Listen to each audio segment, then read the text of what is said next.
Hey guys, Justin Latif here from 275 Times. We're back again, this time with Dr. Autagavaia, who is one of the doctors currently undertaking testing in Auckland. Him and his wife are both doctors, and it's very good of him to join us after a long day. So welcome, thanks for coming on. Thanks for having me. It's a lot of fun.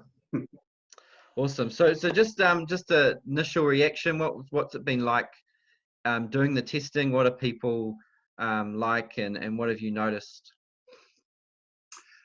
Yeah, there's been a variation, I guess, in how people are finding, possibly having symptoms that might be coronavirus. Some people are obviously pretty anxious, others are a bit more relaxed, but, the main message is that if you are concerned, then you just need to seek that help. And testing clinics receive people that are referred through their own GP or the healthline. So, yeah, it's been good. It's a service that's very much needed and will help us in the long run, definitely. Cool. And so, what's the new measures or criteria that was announced today that is expanding who can get tested? Now they've broadened it to anyone that has symptoms that could possibly be due to COVID, and then they're prioritizing from there who may or may not get tested. So it's a really good decision from the government. It means that we'll be able to pick up more people that might have coronavirus, and it just means that we can be a bit more accurate in understanding how the virus is developing within the community. Yeah. So if you have symptoms like a dry cough, fever, fatigue, other flu-like symptoms, it's important people still ring Healthline rather than just turn up to a testing site. Is that correct? And then they will then be able to decide whether it's worth them going for a test. Yep. The first port of call is definitely your GP or Healthline. And if you have any symptoms, like you explained, cough, fever, sore throat, runny nose, fevers, anything like a cold or a flu, any of those symptoms, then call your GP or Healthline first, and then they'll be able to guide you as to whether you need testing or not. And yeah. Cool. Now, a lot of people we're getting into this.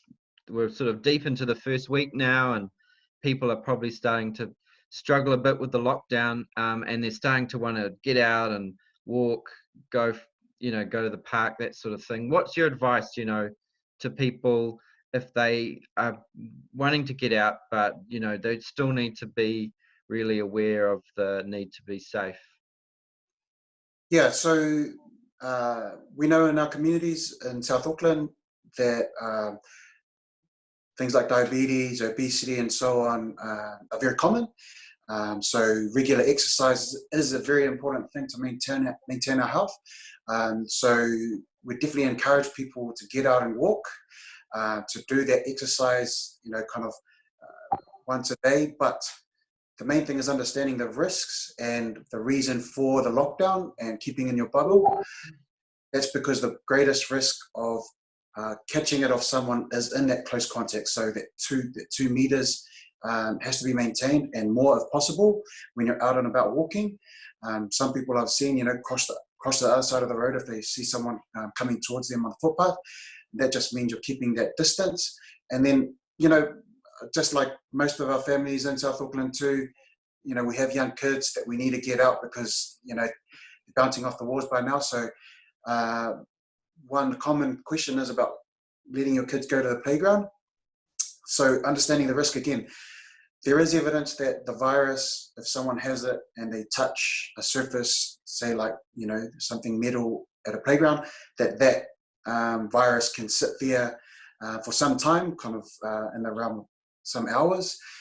So again, reducing your risk means just staying away from the playground as much as possible, staying away from those spaces where there's equipment like that where you could pick it up.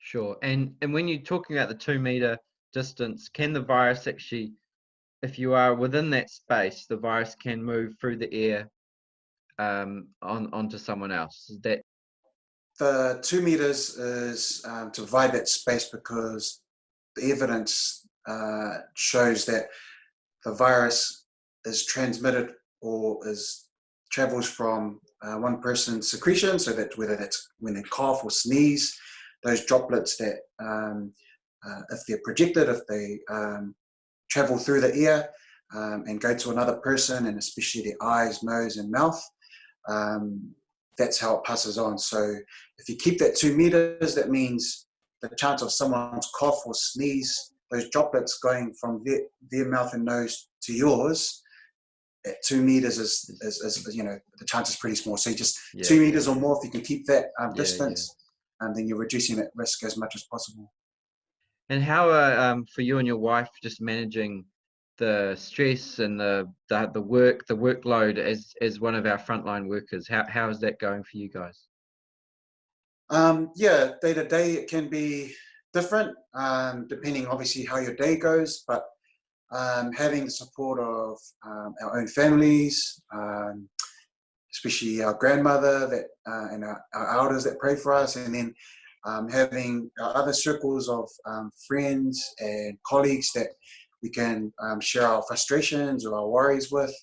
But from day to day, it can be tough.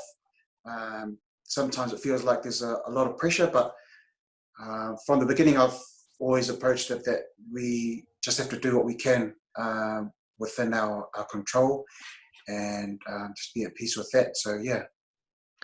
Cool. And would you guys appreciate any extra support in terms of just what could people, just to make your guys' job a bit easier, do? Yeah, so I think there is a lot of anxiety, there is a lot of worry, and that's understandable, and it's actually warranted. If we think about the worst case scenario of what this virus can do in our communities, in our country, it is pretty bad. And that's what the Prime Minister says over and over again. But that anxiety and that worry, we need to channel towards doing what we can to reduce the risk. And that means staying in your bubble, staying home, those things we've talked about, that if you are going to go out for your walks, reducing that risk for yourself and others in those ways. But also, I think the other thing to reiterate is that people, especially in our communities, often need medical care separate from the coronavirus. So if you need help, you've got to go to your GP, call your GP, call the healthline, get the help that you need. I often hear that the healthline and your GP, it's hard to get through when you first call, but you just got to keep on trying. If you're unwell with anything else, your diabetes, whatever else it might be, then you just got to seek that help, and try seek it early. Don't leave it too late, because it's those health problems aren't going to go away just because the crisis is going on. So seek that help as much as you can. Yeah. And because I guess we're not wanting to put extra pressure on our hospitals and medical services at this time, eh? So it's why it's so important people get treated early for whatever issues they might be struggling with, eh? Yeah, and that's exactly right. The health system is still there. Obviously, things have changed a bit about how we approach caring for our patients. But if you need health care, the care is there. So you just got to reach out to your GP, healthline, first port of call. Obviously, ambulance and so on is there. They can manage if someone is possibly, has coronavirus. All those things are in place. So yeah, if you need the help, call. Awesome. Well, thank you so much for your mahi. It's so appreciated by so many people. And just keep it up. And to all our viewers out there, make sure you show your appreciation to any of the frontline staff that you come across. Until next time, I'm Justin Latif. Just remember to stay safe, stay informed, and stay connected, and we will get through this together.